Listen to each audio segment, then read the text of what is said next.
I think we were talking a little bit about some of these things. I don't know if this is a good one to skip to because you're talking about material costs.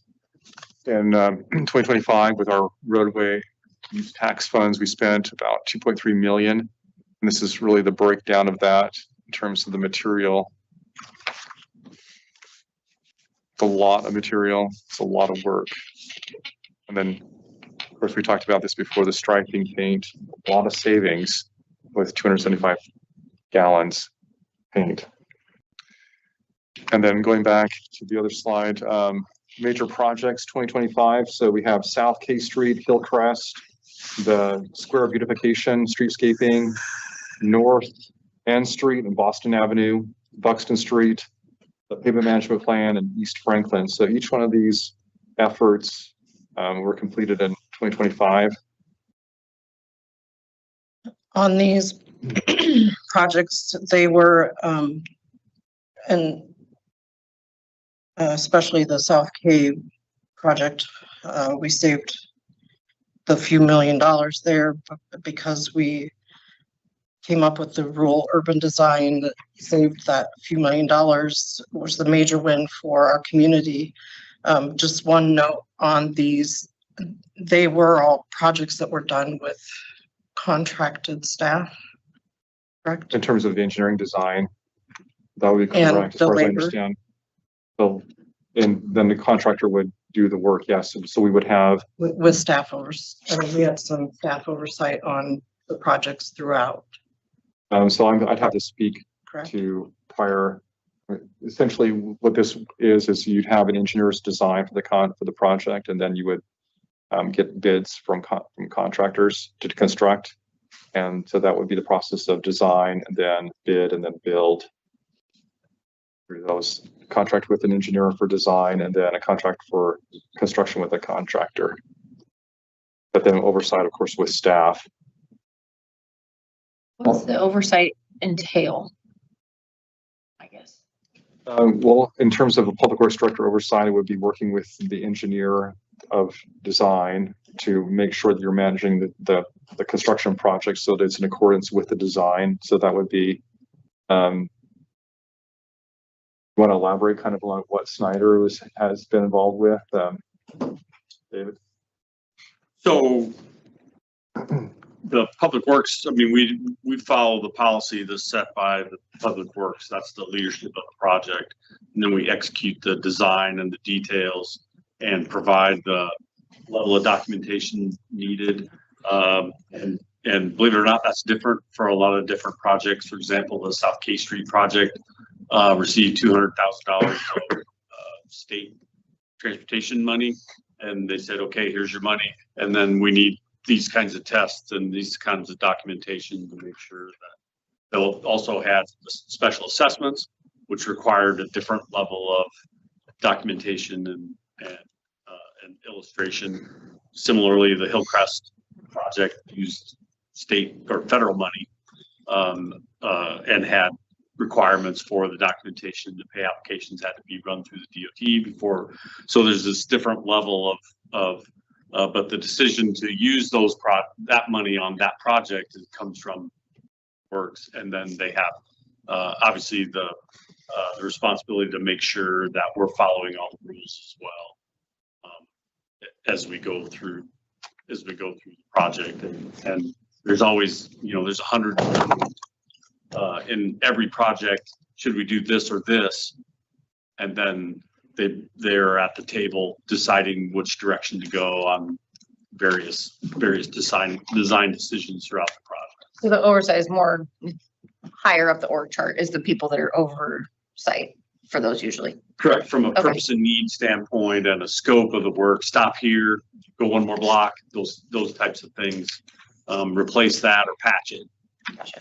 And that's construction observation usually. I mean, as far as like the engineer that's contracted with us, it's observing the construction and not managing the contractor doing the work. We would find if there's ever a deviation from the design or from standards, then we would flag that, talk to the contractor, say you need to remedy this, tear it out, reinstall it, whatever it might be. So that's kind of the process of construction observation after the design and in that construction phase. We don't manage the contractor, but we observe and then make sure that they're completing the project according to the contract documents, which would be the plans and the specifications. Specifications is the book that we provide that spells everything out, that's not necessarily completely clear in the plans that you might see visual in the plans and the construction drawings. We have a book that provides narrative that says these are the things you must do when you construct this design. Most of the contracts have money in it for engineering to provide oversight. There's usually an engineer on site with various different points of the project, depending on whether it's starting, beginning, ending, whatever the case is. And there's usually monies in those contracts for that particular function. And so that's one of the things. But what you have to also remember is you're talking about new projects here, we still got our street crews and stuff having to work on existing projects that maybe is a stormwater drain, or replacing that, or replacing a manhole intake, or some kind of intakes for a manhole area, filling cracks and filling asphalt, or not filling asphalt, but filling cracks in concrete with asphalt and other things too. So it's not only just what's going on in the new stuff. We do have contracted engineers overseeing that. But at the same time, you've got other things that our actual staff has to work on as well. The guys are in the street every day. That's where my question was going, was Yeah. making sure that oversight was not taking out of Correct. someone that's doing other It's work. usually, so on the South Cape project, for instance, I don't remember, Dave, how many hours we had in that and I know on Hillcrest too, you had engineering hours in on that too. And so that's usually when you look at the contract, folks, and when you get that information, if you're on a council, we're doing another paving project, I'm sure you will. Just look and see, you can find those kinds of things in the documents about how many hours in contracted engineering hours and a number of other factors there as well. South Cape project, if you remember, we went from concrete to asphalt. So they had to go back and re-engineer a number of different things, but there was also a lot of hours in there for them to make sure that we had an issue with some of the sloping I think it was on the west side. I had to make sure that got done properly. There had to be some riprap, if I remember correctly, and a few other things there too. So all of those things were part of that contract. But again, that's part of the oversight when we hire an engineer to do that. That's what they do. And the reason for my question, getting back to that, was that we wouldn't be able to accomplish all of these things without outsourcing them. Right. We don't have enough staff. So by utilizing the model that we were able to get this done. We also couldn't fit them in our budget without the grant opportunities that we tap into, and SERPTA and MPO work with us to make those things happen. So we get federal and state dollars. I didn't really specify this, but I would be involved with that oversight as well in the field. So there are two layers where you with a lot of details, but you hear quality control and quality assurance, and a lot of times they're put together, but they're separable. They're really separate. Quality control is more looking at the checklist, are they complying with everything that's really required? The quality assurance is, okay, did we get it right? Is it actually something that's going to be helpful in terms of the product? And so that quality assurance ultimately comes back to me. Quality assurance would kind of, I work with the engineer to help me with that quality control. But ultimately quality assurance I can't really shake myself free of that quality assurance. Like, what is the product? Is it really what we intended? It may have we may have been able to check all the boxes, but what do we have? So that's the other layer of oversight. Sorry, go ahead. When change orders come through, they fall on your desk and you're doing some kind of quality assurance on them before they come to council. Exactly. Yeah, I have to review those change orders, and when you have change orders, you have to ask, okay, why do we have a change order? And so that's the first question, is why do we have this? And kind of have to hold the contractor accountable to explain that to you, because that's the responsibility of the contractor, is to explain, why am I asking for a change, a deviation, and cost increase from contracted price? And that's just that's the common tension we have with contractors, is because they want to look to find change orders and we want to minimize it. So we just know we're going to fight that or wrestle on that issue. It's just always that way. That's the game. They fight for change orders. We have to fight to have them prove why they want a change order or why they deserve or need a change order. Yeah, and sometimes there is no other option, but we have you there making sure that there is no other option. Yeah, right? sometimes we make mistakes and we don't see something in the contractor's building and saying, look, you guys didn't design this particular issue away, so I have to deal with it now. And then we just have to say, it's our fault, acknowledge, change order, and document why.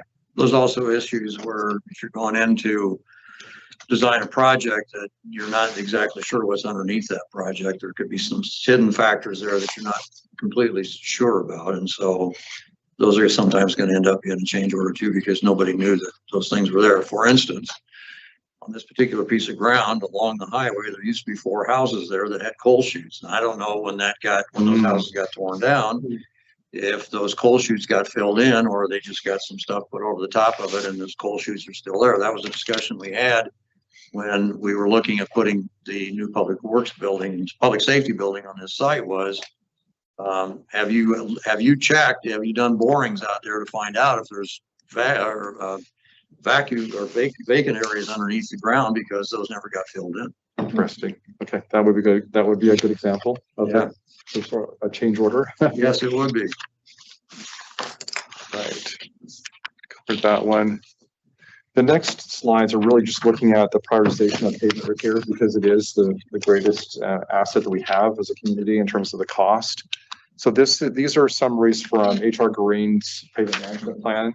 This is a project that didn't go to construction because it was a planning effort, of course. And so I don't know if you can read. This was split into 3 different phases for the capital improvement plan, the CIP, according to need. And if you notice, I had them sort this out. So the arterial roadways, the major roadways that convey traffic through the community, the larger, wider roadways would get priority first, because that's where we're getting most of the vehicle traffic. And then from there, collector locals, unfortunately, they would get last attention because you have fewer trips on there, fewer drivers on there. So that's kind of the way I asked them to prioritize the dollars, looking at arterial, then collector, then local, and to break these out into 3 different phases. So this is kind of like this is our starting list for prioritization. This isn't necessarily our priorities. As we go through a funnel and work with you to develop kind of a short list, then we would identify where we'd want to focus in the next few years. I think one of the streets, for example, that comes up a lot is Iowa. That's one you've already identified. Well, it's not a surprise that it's at the top of the list here in phase 1, Iowa Avenue. So we did that in 3 phases.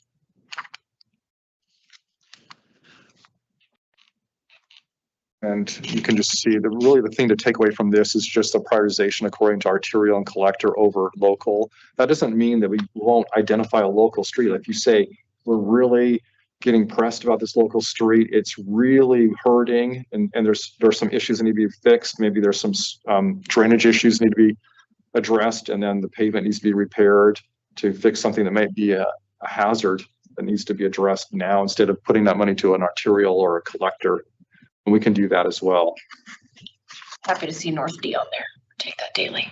Is it one of your favorites? It's one of my favorites. Okay.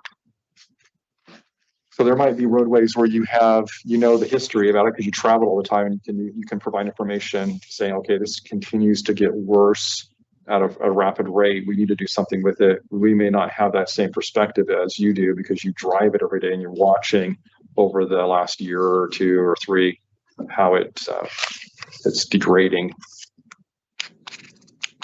Could you refresh my memory on what a major rehabilitation is? Yes. Jason, can you bring up that report or help me get to there? There's a table in there. I anticipated it. I don't know if didn't know if it was going to be you or not, but somebody was going to ask for that table. And That's a good question.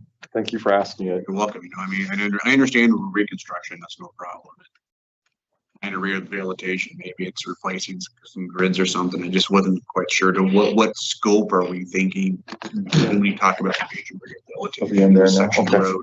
So should I be able to advance? Okay, My question, thanks. it might be for Caleb, because this was prior to, but so like Boston, when that was torn up, was that just a, right south of Simpson? What would that be? Boston and D? Yeah. Infrastructure project. The Boston D Street, that project was completed before I came down, but that would have been a full reconstruction. Okay, perfect. So while we were there, we put in storm sewer lines in. I believe IMU Water followed us in and put water in. It's actually backwards. It was this sewer, the sewer and the water that project. It was a sewer project. It was an infrastructure project. It was funded with ARA funds because that was a high priority. And we got the paving as part of that project. So it was Gotcha. really Okay. more of a sewer water replacement project. Yeah, that was one of the oldest pieces. Yeah, I'm visual, so I'm like, okay, reconstruction, Boston. Okay, gotcha. Yeah, Yeah, that's that was a question. full infrastructure project, Mhm. whereas like the Clinton Street project that was just this last summer was Yeah. more of a paving project. The sewer was maintained. We did a little dab of water main. Storm sewer. Yep, and the storm sewer, and that would be kind of more of a typical. But the East Franklin between 8th and 9th Street was a major that was stormwater, sewer water, Yep, the whole. whole nine, Yeah, just all like Boston. infrastructure. Yeah, just like Boston. That's not typical for roadway reconstructions. Usually we focus on storm drainage and pavement that go together. When you have issues with other utilities like water and sewer and maybe even power on it, you just say, we're going to take care of everything that's problematic in that area and you reconstruct all the utilities. And that's kind of what you were talking about, is you just said, hey, the whole area needs to be addressed in terms of the utilities, including storm drainage, pavement. So this table helps to identify the different levels of reconstruction and rehabilitation. Like reconstruction, of course, we talked about that. And the major rehabilitation can be looking at like a crack and seat, where you've got the mechanized cracking of the rigid concrete pavement and then making it operate more flexible so that you can put asphalted material and it'll go and it'll seep into those joints and it'll behave more like a flexible asphalt pavement at that point.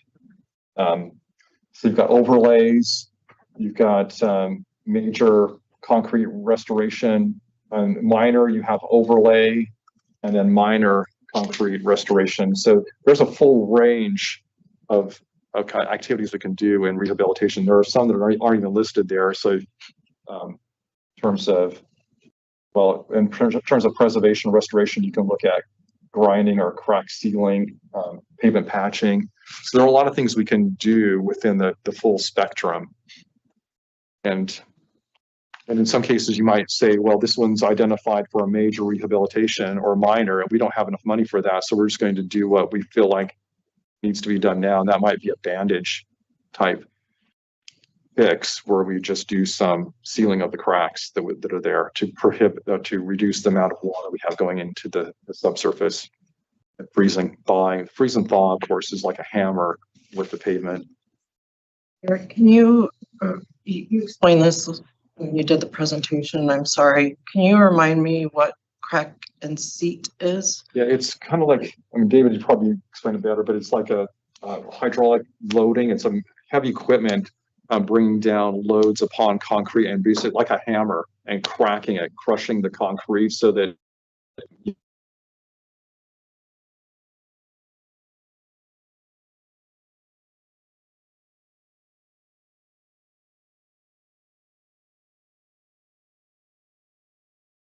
kind of operates more like a slab is one consistent, homogeneous kind of material. It's all the same and it just behaves like it's all the same. Whereas asphalt, it's going to give a little bit across it. And so when you're cracking and seating, what you're doing is you're basically making the concrete act just like as if it's asphaltic material, and then you overlay with asphalt. Got it. Thank So you. it's going to move. I remember now. Okay. But it provides a good sub base is what it does for that. It does. It provides an excellent subbase. and that's one of the things that we really want to do. I'm working with Dave and Snyder to look at a supplemental requirement for our roadway construction.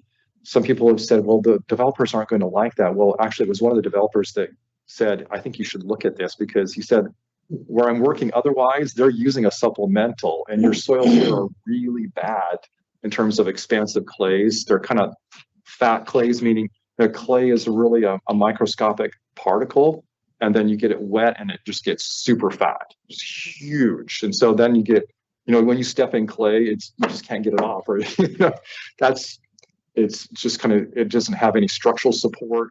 When it's wet, when it's dry, it's all good, but when it gets wet, it has no strength. So I was definitely, when I was still on the council, very adamant about concrete on South K, until Dave made some comments about the fact that the sub-base on that gravel road had been there for over 80 years. And you're probably not going to find a better sub-base than you're going to find with that particular roadway. Am I right? Yep. And so when he made that comment, it said, okay, that clicks in my brain. So yeah, that's kind of what we want to do throughout the community, not over 30 years or plus, adding material, but to just put down something that provides a way to distribute the loads a little bit better than just having clay there that gets wet and it has no strength at all. We don't want that, because then the concrete is saying, oh, I'm lifting all by myself. That's not what the roadway needs to do. The roadway needs to be able to distribute those loads as quickly as possible to the underlying surface. So with that, I think that's really, I've exhausted the presentation, but that doesn't mean we've exhausted our conversation. If you have something you want to really talk about in terms of strategy, we really haven't funneled the capital improvement plan into specific projects for these phases. We just have identified particular groupings. I have a question for you. To go back to actually that part, IMU, when I visited them, a big, Thanks. not recommendation, but an ask of them was, if there's going to be these projects done, is it something that we can work together as a team to plan accordingly? So is that something that is part of, before this rolls out, to meet with IMU, maybe set up meetings, see what projects they're like, if there's a list that they have that's already high on their list? Yeah, that's a good point. So yes, that would be one of the next phases to look at what their capital improvement plan is and say, okay, you're planning this 2 years out. We're planning it 3 years out. Maybe we need to figure out how to move or have you delay. So that's a perfect question. Yes, you anticipated logically what we would need to do. So that, yes, we would need to do that very thing and coordinate with them. So one of the things also, the other side of that coin is that we don't know where IMU is going to disrupt pavement. Yeah. Some cases because they have water line breaks. And with that, we've been working to develop a memorandum of understanding with IMU so that they would work with us and we would be able to have more control over the pavement restoration part of that project. So they go out and they'll crack the surface, they'll remove pavement, and they'll go down and repair the water lines in an emergency scenario.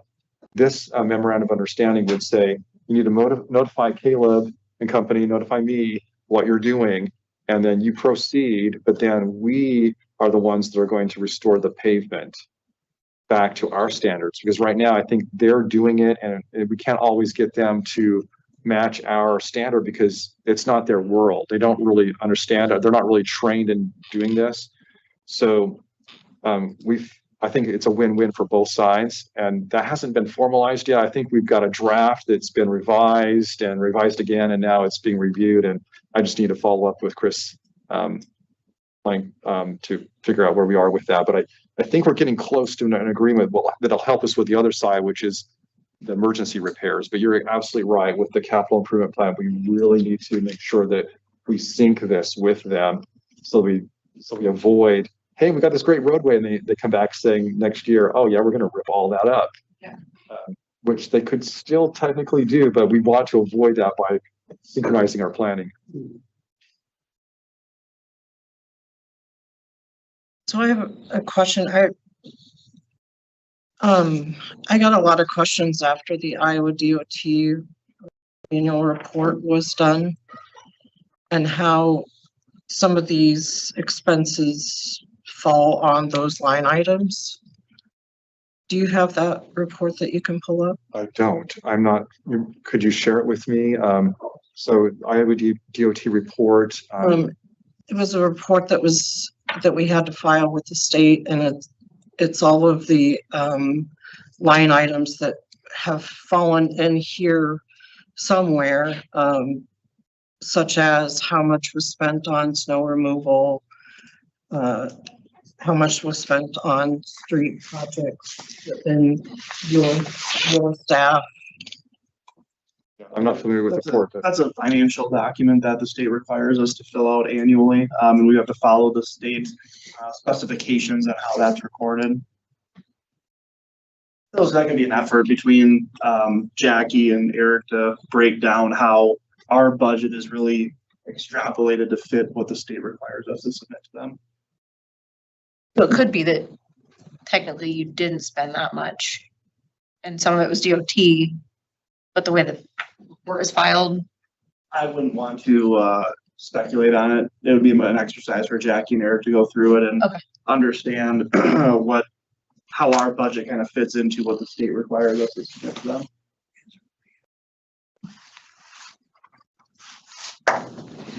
that's a good question. Yeah, I guess when you look at it from just the community's eyes, they see $55,000 spent on street projects, and they're asking what did the street department do? Well, they did all the things that you've just covered, and they're, you know, when they Yeah, I think we were at, for our that. 2025 is for exactly. roadway use tax funds was 2.3 approximately. Yeah, but they don't see that necessarily on that Iowa DOT report. So these things help explain that better. So thank you Yeah, for you're welcome. You make a good putting point, this on. because you know, and I know too, that you know, how they were sending out tax information to people was completely irrelevant, not irrelevant, it was completely wrong. Yeah. And so it's not, I'm saying that the financial documents are incorrect. I'm just saying that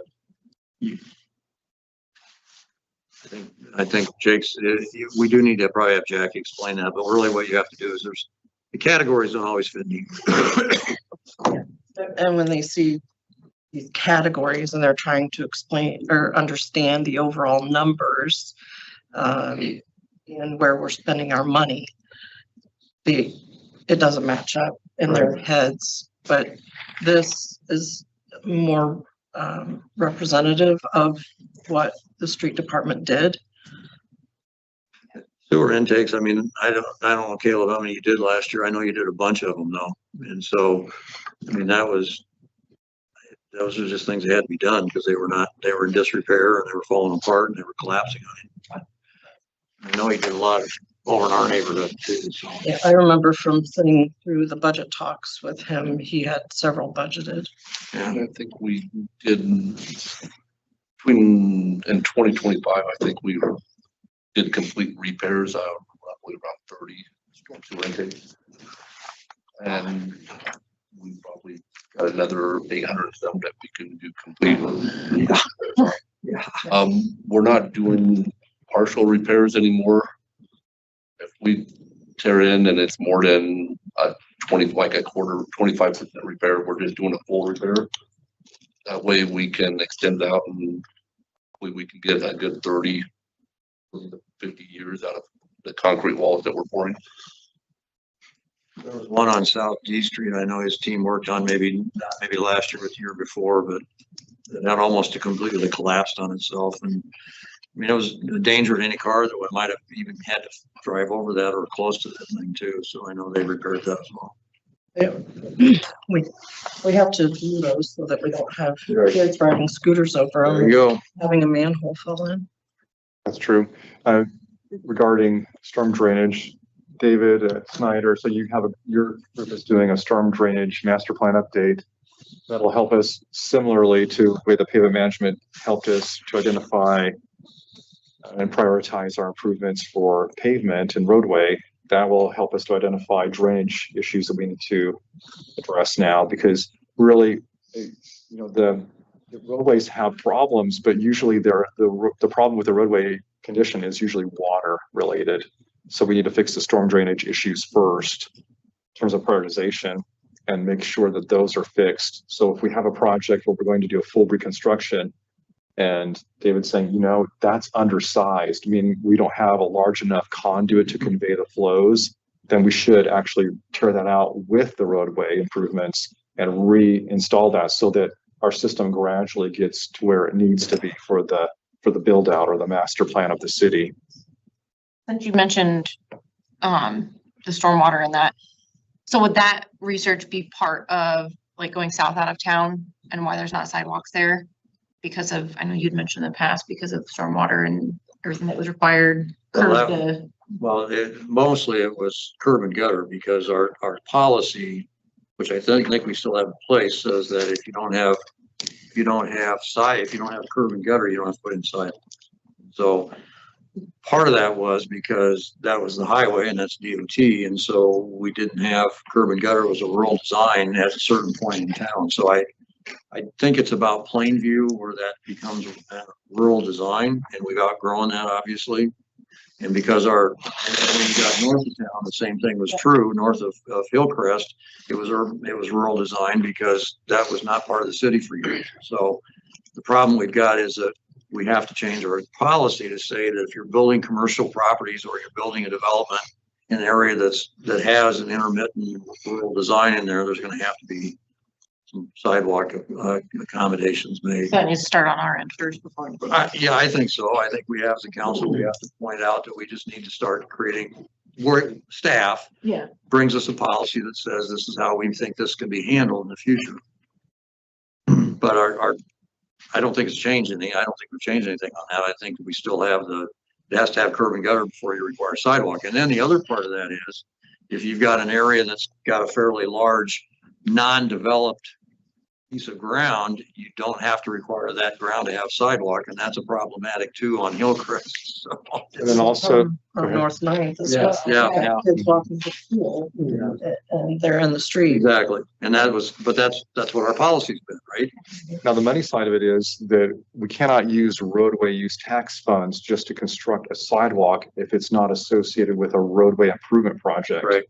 That's the other part. So you think, okay, we want sidewalk. Does the roadway need to be improved? Well, yes. Utilities. Okay, maybe we should look at a full reconstruction and put sidewalk in with that. Right. So then you could add it to one of these projects through the roadway use tax funding mechanism. Hillcrest and that you could like 65, 69. That's That's DOT. That's all the way not through. happening. Yeah. I'm just never getting sidewalk, Oh, guys. stop. Maybe you call it a trail. Trail. Where are you? Trail. I don't have any money for that. I know, right? I'm just trying to understand. I don't know how that all works, so that helps. Okay. With our policy, we do need to make some changes in our policy. Well, I'm at your disposal as long as you want me to be here. and I'm going to ask answer questions. Josh, do you have any questions at all? Nope, I'm good. Okay. No other questions, we can move on, let Eric go home. Thank you. Thank you. Thank you. Thank you, Eric. Yeah. Great information. Thanks, Caleb. Thank you, Eric. Appreciate you coming in on night. You didn't have to be here. Just looking at code. This is a quick look, so I may not have the full picture, but actually what it says is that in the event there's no grade set or there's no curb and gutter upon which a sidewalk is replaced, the council may waive the sidewalk. So it doesn't say that they don't have to. It gives council the ability to waive it. So I'm not sure. We'd have to do some more digging into it, but we might not actually not need to change our policy. We may just need to look at how we approach the policy. You know what? I think that just triggered something in my brain here that said, yeah, I think there was some waivers done on some of those projects. So thank you. Got some of the history right. All right. We're on to study session. Thank you, Eric. Okay. Where are we on here? I can give a quick overview. Okay, do that, please. Yeah. Study sessions have previously been held immediately following the second city council meeting of the month on the third Monday. City Council provided direction at an October 2025 City Council meeting to have study sessions on the second Monday of the month for the remainder of 2025. City Council has since requested a follow-up discussion on study session dates and times. City policy, which was included in the packet, does not provide when study session meetings are to be held, which gives discretion to the council. City Council has the opportunity to discuss the most advantageous and productive date time for study session. Staff recommends City Council discuss. Thanks, Caleb. Thank you. Thank you.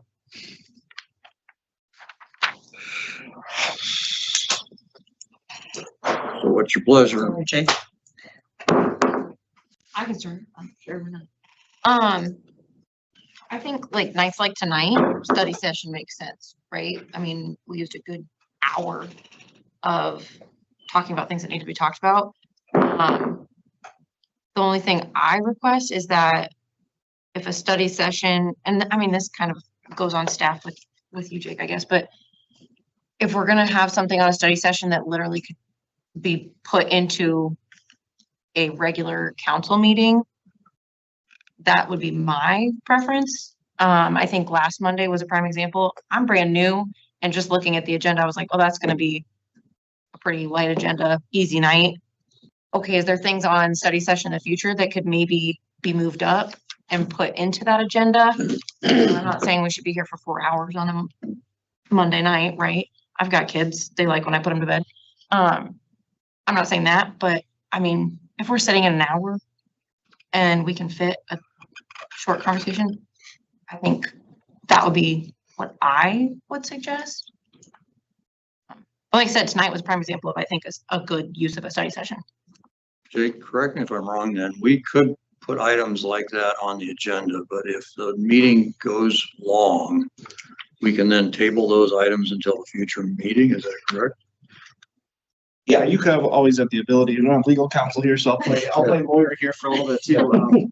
But as I understand it, there's no repercussion for council tabling an item. One of the things, and again, these are just things we can kind of work through. It kind of depends on the nature of the discussion that's wanted to be had. But for example, and I can talk about Eric because he's not here. I had given him a deadline of this meeting to have this material put together, right? So with some of these materials, it's not as easy as just saying, we'll just move it up a week when the research is still being done, memos are still being written, all of that. So staff targets specific dates just to kind of make sure that we're providing high quality materials and taking care of the other business that needs to be done as well. So some things that are short, like something like this, yeah, we can certainly kind of have some flexibility where it's a little bit, there's not as much preparation involved, but some of the heavier topics that we've addressed, like tax abatement, more detailed presentations, there is a component of staff preparation to that as well. I was just gonna say, like, I wouldn't probably move study session items into a tax abatement night. Like, obviously, that's what I mean, is like last Monday, I don't know what I'm doing yet, right? So the first two meetings, the first two meetings of the first 2 months we've had here have been fairly light, but you saw that second meetings tend to be a little bit heavier because of things that we either discussed in study session or it just falls that way. And those are the things that are coming up. And we're working into budget season. So there will be some things here. But you can look at a count. I've done this long enough to know that you can look at a council agenda and say, gee, it's going to be an easy night. And then you're not out of here till 9 o'clock. I mean, I can see that too. Yeah, like you said, we can table it. Okay. So last Monday night, I think we were done in an hour, correct? Less than. Yeah. And we've had several nights like that. I, for one, spend a lot of nights in meetings. I would prefer that we get rid of a night. And if we have pressing things, then we look to schedule another special meeting, but I would prefer that we put it back on a regular council night. And if we need to move it to the first Monday night, then we do that. And I think for a while we were putting the study session first so that we had a hard cutoff at 6 o'clock or 7 o'clock. So the council meeting started at 7. 1 hour. Bob, what's your thought? I think I've said this before. Just because I'm not worried about putting kids to bed or trying to hurry out of work to get here, I've got the flexibility, so I can make this work whatever's best for the rest of you all. I do think there's some value, even though it takes an extra night to do this, because I don't think we're as pressed in the conversation itself to say we've got to cut it off by 7. If there are questions, I would hate for us to stifle any of that conversation, and particularly with some of us being newer to the table. We might have questions that elongate things, I don't know. But that said, I don't think I'm going to be the swaying vote, because I could be convinced either way. I just, whatever's going to work well with the rest of you. And I respect that. I have flexibility in my schedule too, but I'm going to use tonight as an example. The mayor has asked that Bob and I be IMU liaisons and attend the IMU board meetings. Tonight was a night that IMU had a heavy agenda and 2 topics of interest, particularly for my ward, and we likely would not have gotten to those by 6 o'clock. So I probably would have missed most of the presentation, being at the IMU meeting. It just so happened that they didn't have a quorum, so their meeting was canceled and I was able to be here. And that's going to happen to Bob and I on the 2nd Monday of every month. Either one of us, one or the other, is going to be late to the study session. Well, and to speak to that, that's been on our topic for, I think it's next week. But when we take a look at all of us getting, I mean, you're involved in so much, but us getting involved in more things, that's going to be more meetings. And so I think if we're going to have a study, my only goal is we're going to have a study session. It should make sense to have a study session.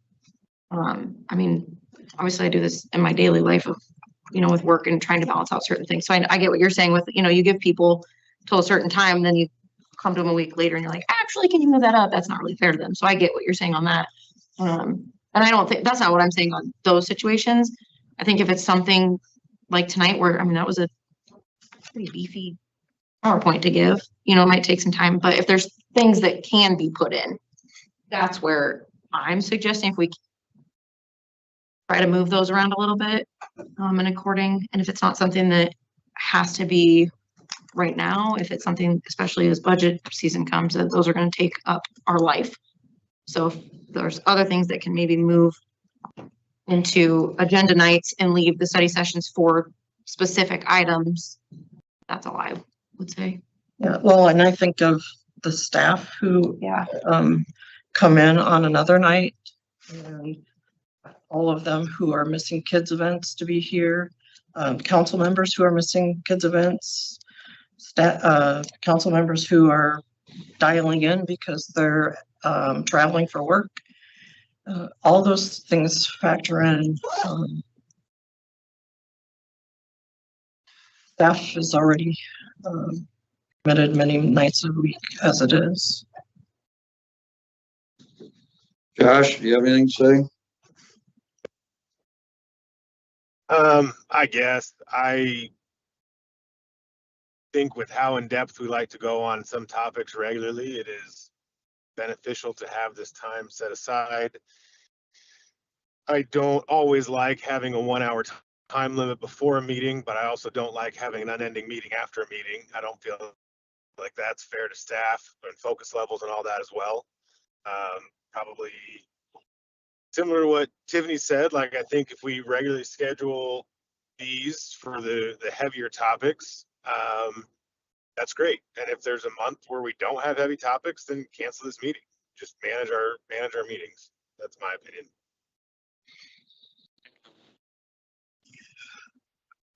So the last couple council meetings, I gotta say, in my 4+ years, that's 2 of the smallest packets we've had.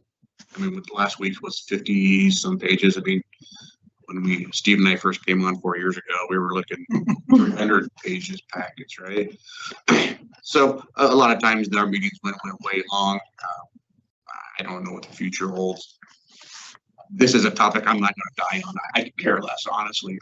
If you guys wanna be here 3 nights a week or three Mondays a month, great. If you wanna do 2, I'm fine with that too. I honestly, I don't care. And I'm not trying to be harsh or brash. I mean, my schedule's flexible. My wife works evenings. My kids are grown. And if I'm not doing this, then I'm selling eBay items. So it's not that big a deal, really. I'm the only one with young kids, but I mean, Mondays are dance nights, so it doesn't really impact me. I could be here no matter what. I just ask that we just like to what Josh said, just balance it. If it makes sense to cancel it, cancel it. We don't need to be here. We don't need to be here. That goes to staff too, you know, especially if staff's hourly, then you're looking at trying to flex time to make there's just a lot more goes into it, where if we can just use common sense to balance out, I think that's all I would ask. Yeah, I mean, if we can put it on a council night, put to Jake's point, that's putting his staff on in kind of a hard position because of the preparation time. Unless it's something really easy. That's exactly right. And to the points that are being made, if it's something relatively easy, the discussion should also hopefully be a little bit easier too, right? I think if we look at the topics that we anticipate will be in greater depth, and saving those for a separate night where there may be more conversation and more detailed thought that's needed, we can certainly anticipate that too. And sometimes it's hard to predict, right? I mean, Eric's presentation tonight, it was like 10, 15 slides that could have, you know, you kind of roll the dice. It could have gone in 20 minutes and it could have gone an hour, right? So some of those are a little bit more hard to predict, but there are certainly topics that are more intensive than others. So here's the problem we have though, of if you do away with the third night, and this is just, I'm just trying to think logistically here. If you start your council studies,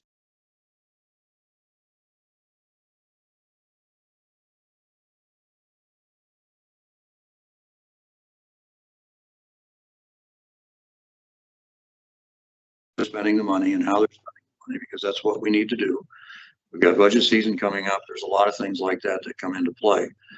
So you have the other side of that argument though, is what happens if you schedule that hour and then it only takes 20 minutes. And so you're sitting here for 40 minutes waiting until 7 o'clock because you cannot start your council meeting before that time period. So then you say, okay, well, we'll throw it afterwards. Well, then it becomes one of those things where there's no hard stop and there's no time limit. And that's when, as Ron was pointing out, we'd be here till 9:30 some nights. And that became a situation in which you, honestly, if you work all day long, like most of you are, you become brain dead about 8:30. So I'm brain dead by noon. Yeah. And that's part of the problem. I like your compromise, Tiffany. I like the idea that if we can put things on a regular meeting, and if we don't happen to get to it at a certain point in time, that, you know, somebody just makes a motion to table that until we move on to the next one.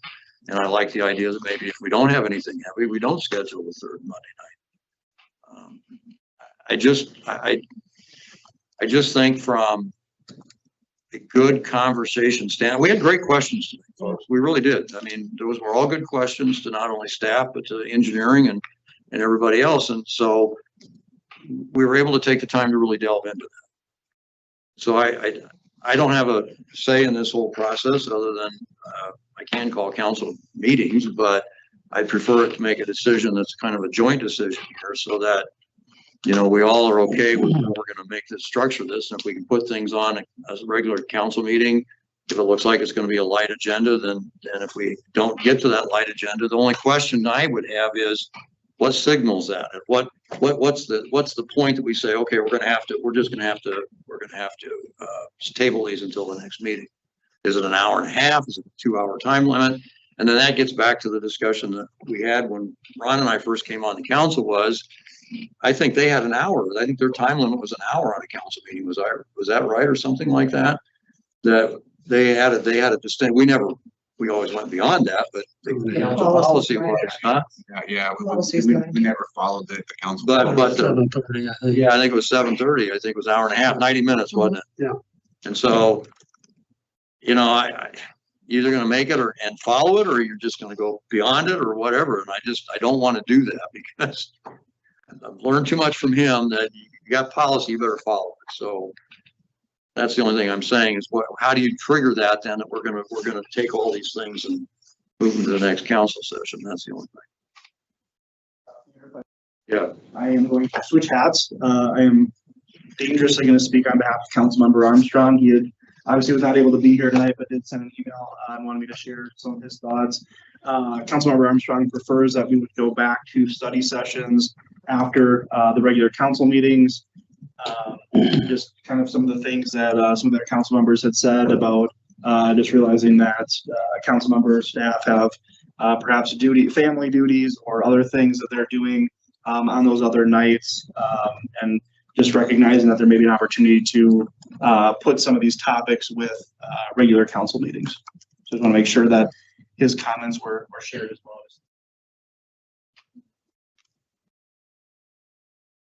Where are we going, folks?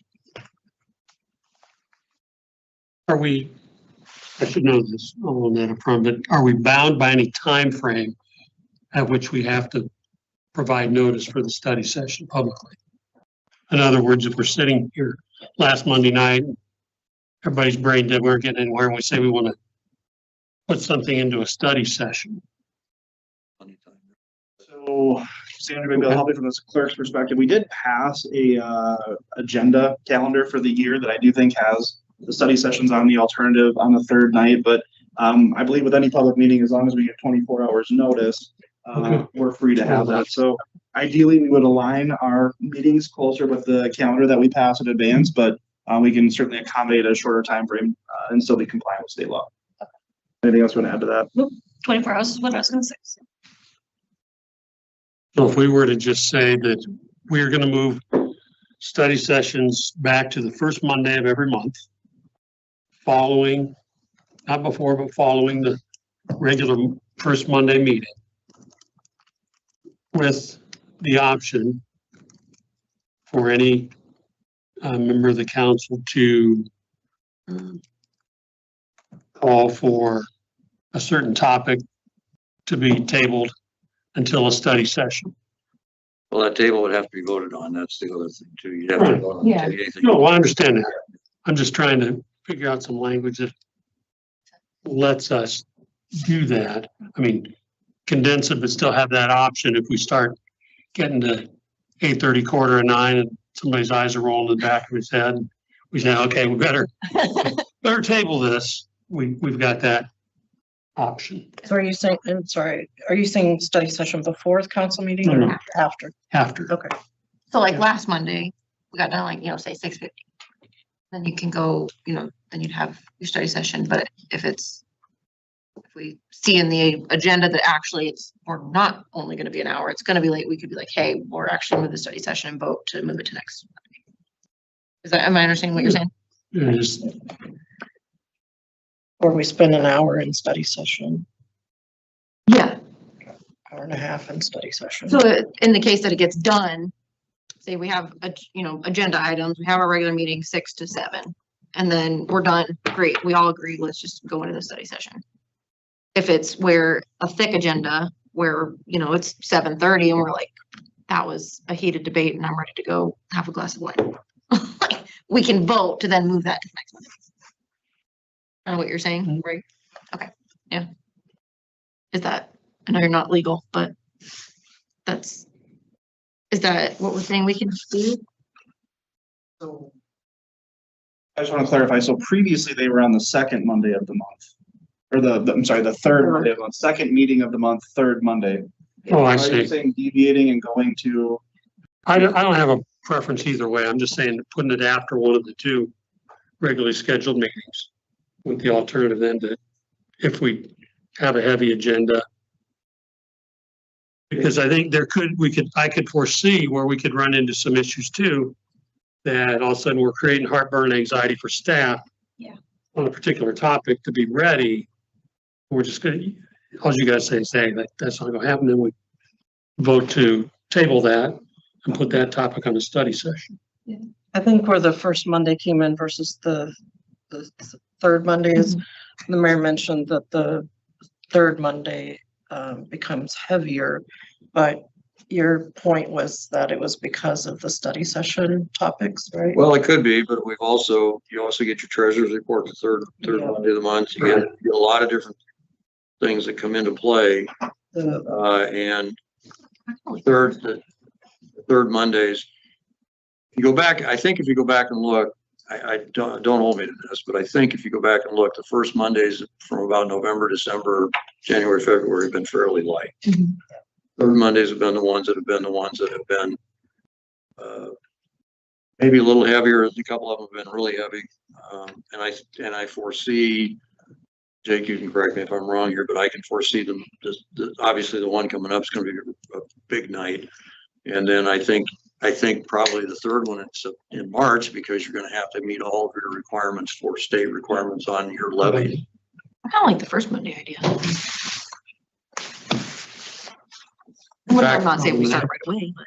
Well, I do too, because that gives you the option then to bump it to the next Monday Yeah. if you need to. Yeah, I guess just one concern with that is, again, as the mayor had said in the beginning, sometimes we don't know how long the agenda is going to be. Hopefully this wouldn't happen, but I would have concern that we have staff prepare for a topic that they typically wouldn't attend the meeting for.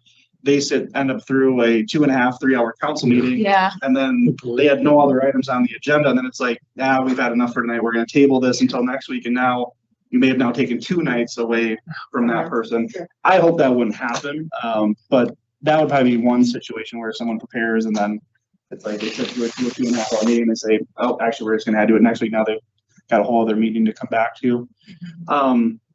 What about, is there any appetite for just granting flexibility that a study session could occur after the first or the third and potentially the second if it's a very heavy topic? So maybe we don't bind ourselves to a particular regular council meeting and we just plan to have them. Now, again, it can be challenging because the 17th is shaping up to be a heavy one, but if there's a little bit more flexibility there where we just try to fit them on regular meetings as much as possible. And if it's a particularly heavy topic where we know we're probably going to talk for at least an hour, hour and a half, then maybe we save the second meetings for those situations. Is there any way to color code those items on an agenda that shows, that these items in red may be the ones we bump to the next meeting if that's something that we do?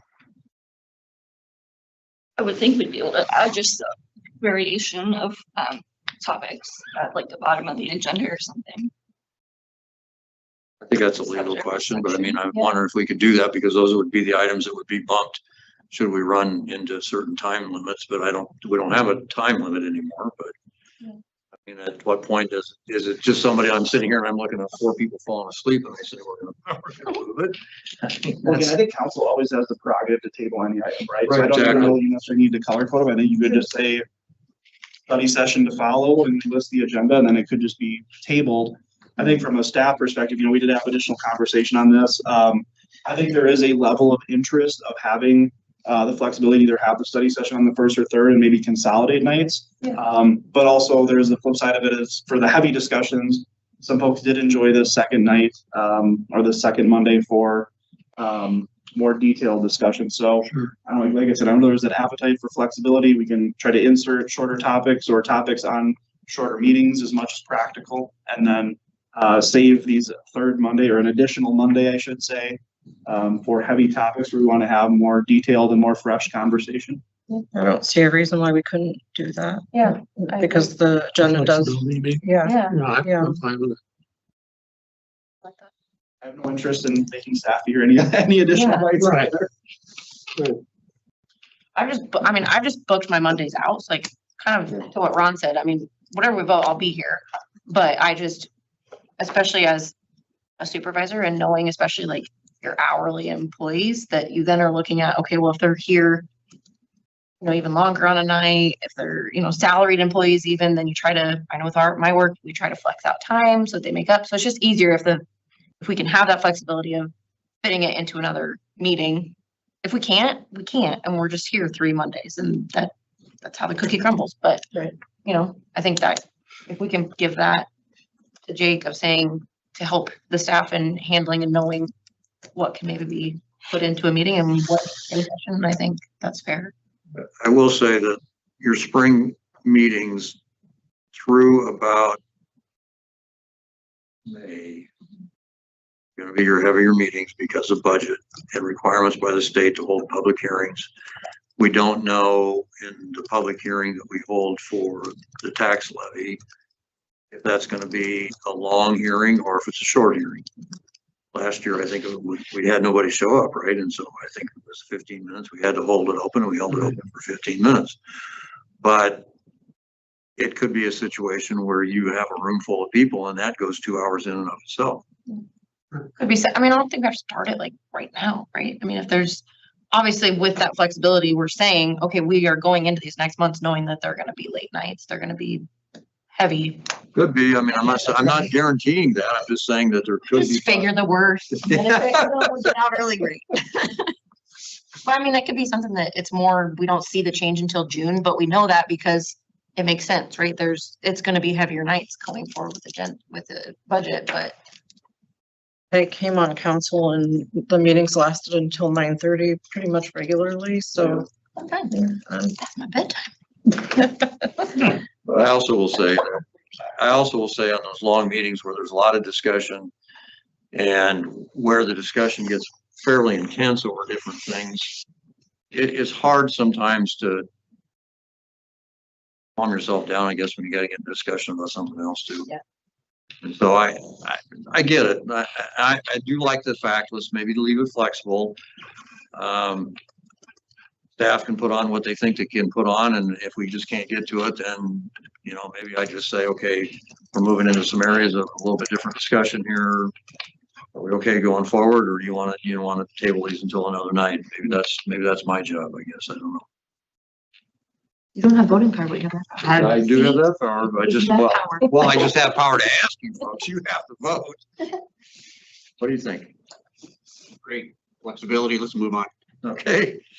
I'll just say, I would also, you know, I know everyone's schedule is different and different things going on different times of the year, but summer is kind of a precious commodity in the Midwest, so I'll try as much as possible to limit them to the regular meetings so that hopefully we can each enjoy a little bit more of the nice weather that will be here before too long. I think that gives staff some flexibility. They're not focused on one night. You know, I like that flexibility stuff, things personally. Josh, you okay? Josh was having bad reception, so he dropped off and he wrote, I'll agree to whatever. I said my preference, but it's not a strong feeling that I care to beat to death. Okay. So, Okay. Okay. So we'll see what we can do. Okay. Any other items other than we're done here? So we have an exempt session. Is that correct? Cassandra, do you want them to adjourn first, then do the exempt session? Well, we don't have a vote. It's just a study session. So we don't take a vote to go into session. We don't take a vote to go out. Study session's done. We'll move into exempt session.